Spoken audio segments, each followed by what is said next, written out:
Event Freelancers, welcome to your new community, connecting you to your next project.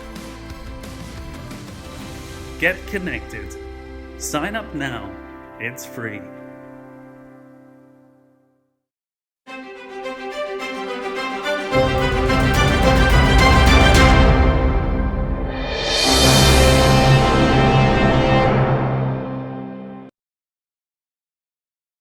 Our next session, session 6, how do I raise my profile? I'd like to welcome Simon Burton, who is going to chair the next session on raising your profile as a freelancer. Simon has many years in the events and exhibitions industry and specializes in PR, so he's an ideal chair for this. Over to you, Simon.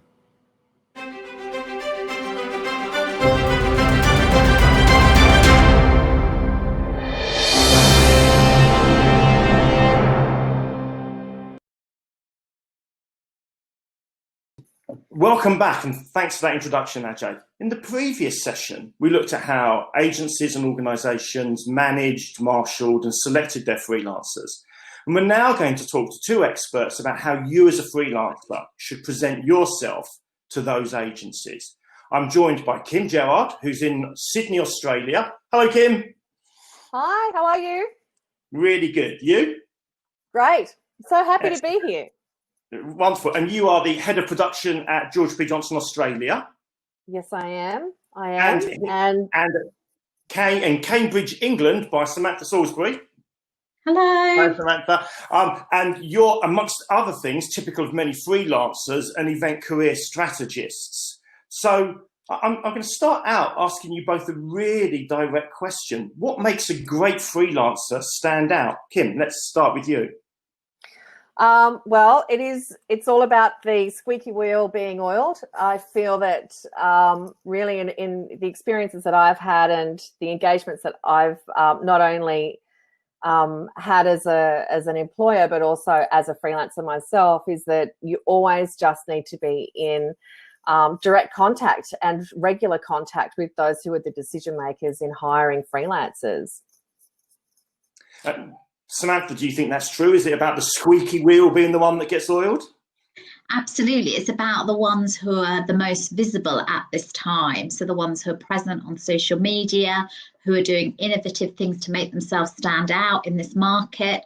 There's a lot of freelancers in the UK looking for roles at the moment. So the ones who are getting work and positions are the ones who are being really, really present on social media and getting their name out there and getting known for what they do. So it sounds to me like one of the other to-do list tasks for a freelancer is marketing and PR. Absolutely. It's not just good enough just to have your CV. It's really about being present on social media. If your social media profiles aren't tidy or they've got embarrassing pictures, tidy those up. Maybe set up social media profiles that's got events in the name, so on Instagram. And it's about being innovative and coming up with new things you can do. So I know event management students who've done e-signs, they've done infographics about the industry. They're blogging and they're showing up daily on Instagram Live. So it's about coming up with new ideas of things you can do to get your name out there at this point in time. It's really interesting, isn't it? Kim, how much do you think for a seasoned, hardened freelancer, this shift to needing to present themselves professionally on social media is a challenge? Well, I think, your seasoned, hardened freelancers are generally the ones who've been around for a long time. And, the way that digital platforms have developed and pivoted, recently, they need to get on board with that. They need to actually learn how to use these platforms and to market themselves properly. Hitting the pavement, knocking on doors and having face-to-face meetings are just a no-go at the moment. So, yes, you can pick up the phone and that does do wonders. But do a couple of courses on or talk to Samantha about some online strategies to be able to market yourself properly. Do you think if you had to pick one, Samantha, you mentioned Instagram, but and clearly everyone should pick Connektd as the people behind today's conference, which is a marvelous platform. But if you had to pick one, Instagram, Twitter, WeChat, LinkedIn, which would it be, Samantha? I would say it's LinkedIn at this time.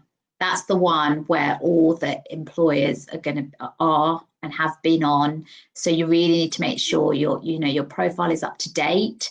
So you need to make sure your headline is done, that your summary is talking about what you can offer potential employers, rather than just being a CV about you and a description of you. What can you actually offer them at this time?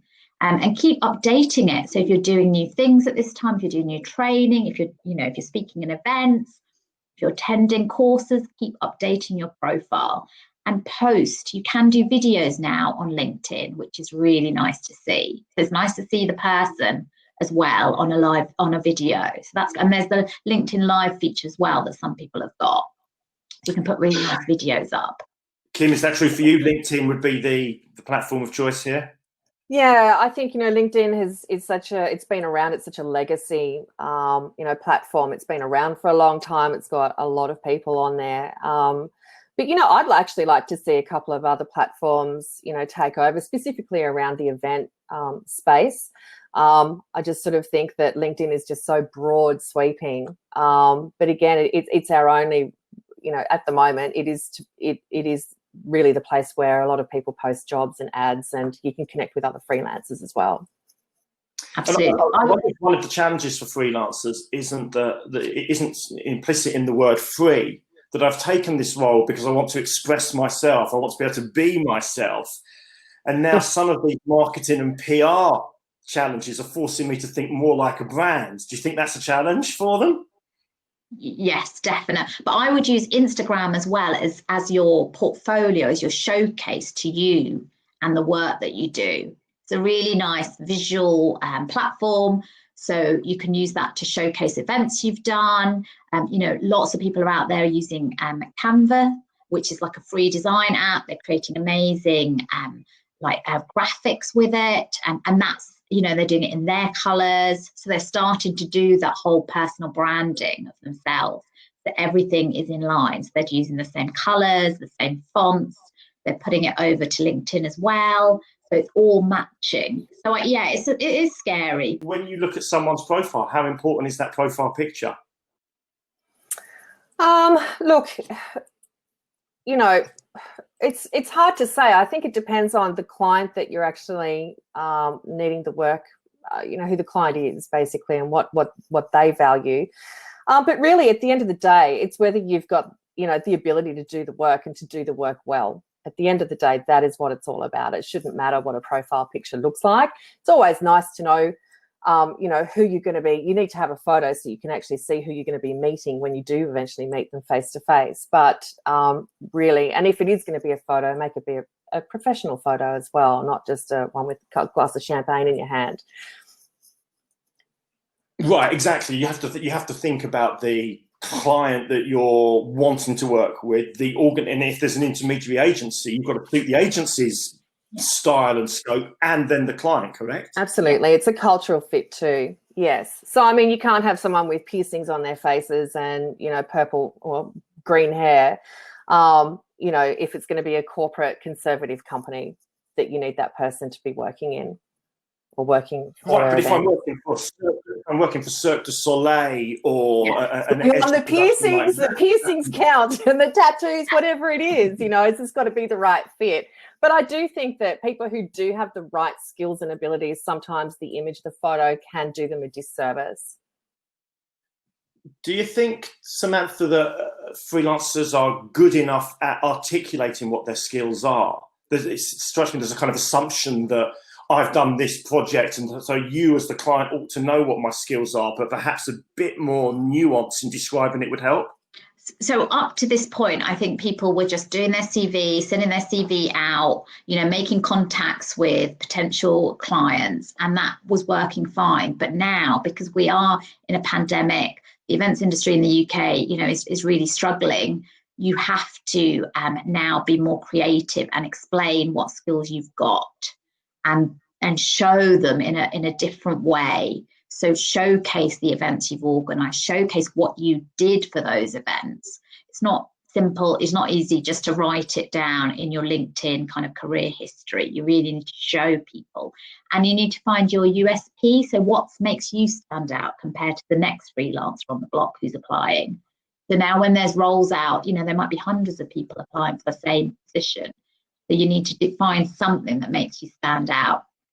It strikes me, Kim, that freelancers have previously had to worry about being their own accountant, being their own time manager, being their own trainer, but they're now having to think about being their own marketer. Is that true? When you're looking at someone's profile, are you matching their soft skills against their hard technical skills?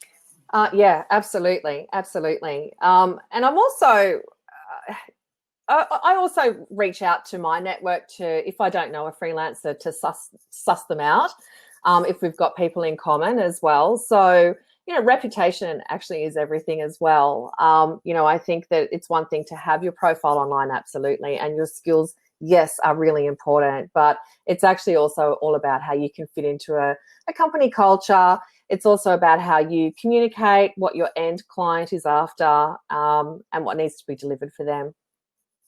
Do you think that, Kim, staying with you for a second, that freelancers do enough research about company culture before they make the approach?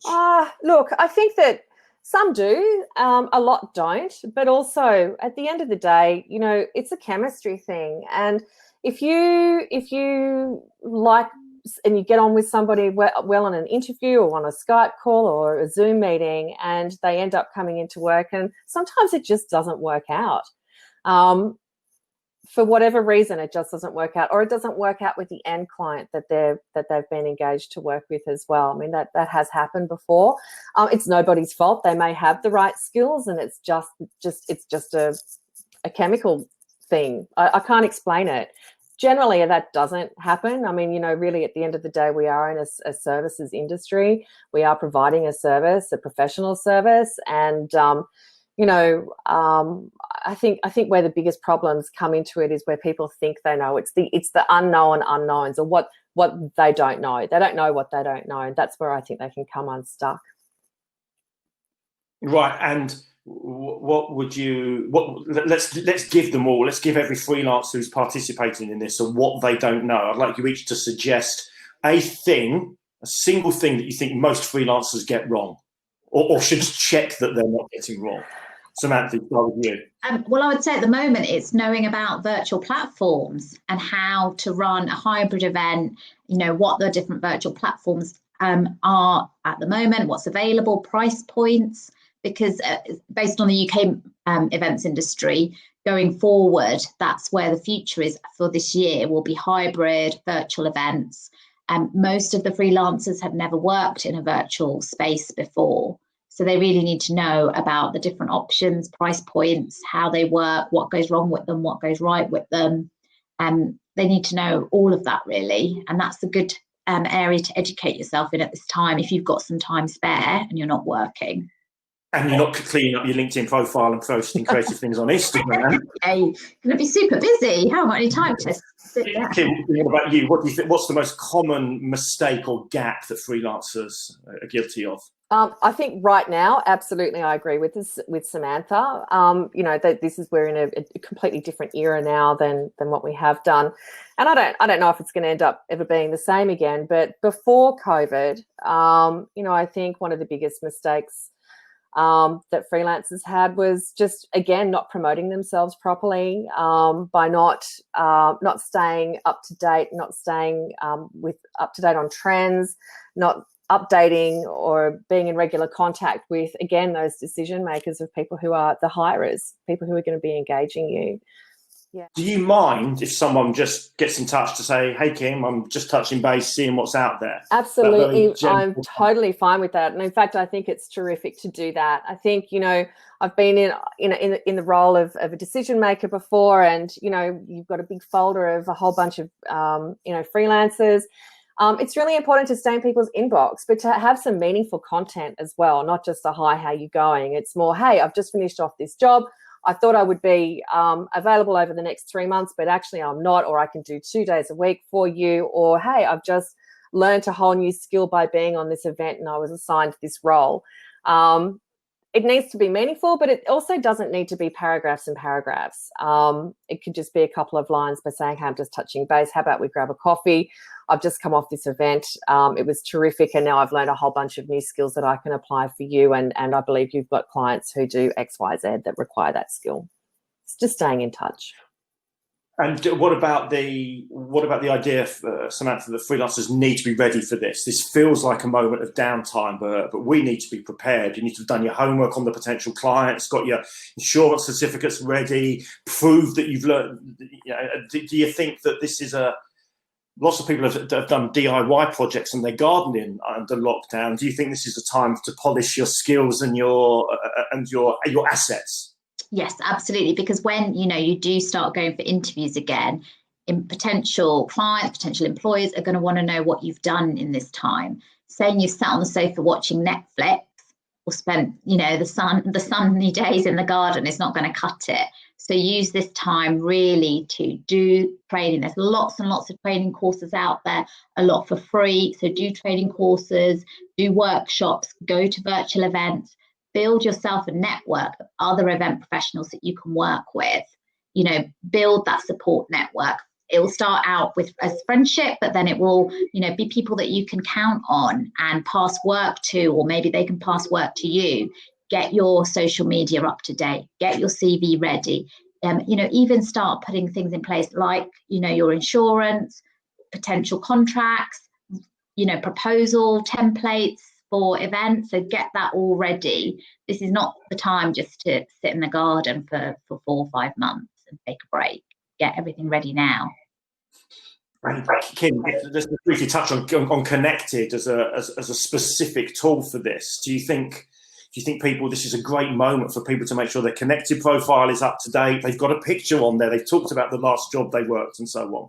Yeah, look, and I think it's imperative at the moment, because I think, with the way that travel restrictions are as well, when they do slowly open up, I think that not only are you marketing yourself to your local market, but what you're also doing is opening yourself up into an international market. So where I would have flown myself and a group of producers overseas to execute and help deliver an event, what I'm looking for now is someone who's on the ground, who has the experience that I need, so I don't have to fly so many people, or I may not be able to fly at all. So, again, having someone on the other side of the world look at your profile, it's imperative that you have, firstly, your rates are appropriately, worked out. Go talk to people about what their rates are, because some of them are way out of whack.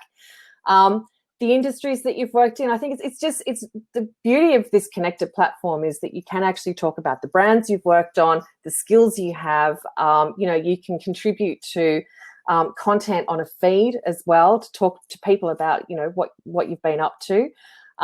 So I think you get out of things what you put into it. So I think, the more effort you can put into anything, LinkedIn, Connektd, whatever other profile you've got, then the rewards will come. Yeah, energy in, energy out. Yeah. Exactly. So I'm going to let you both wrap up. You have one sentence to give one piece of advice to the freelancers watching. If they take one idea from our fantastic conversation today, that they do this one thing. Samantha, what's your one sentence, one thing? I would say be innovative on social media. Be as innovative. I'd say be that squeaky wheel. Make a lot of noise. Wonderful. Thank you both so much. Full of advice and full of insight. Really appreciate you talking to me this afternoon. It's been a pleasure. Thank you.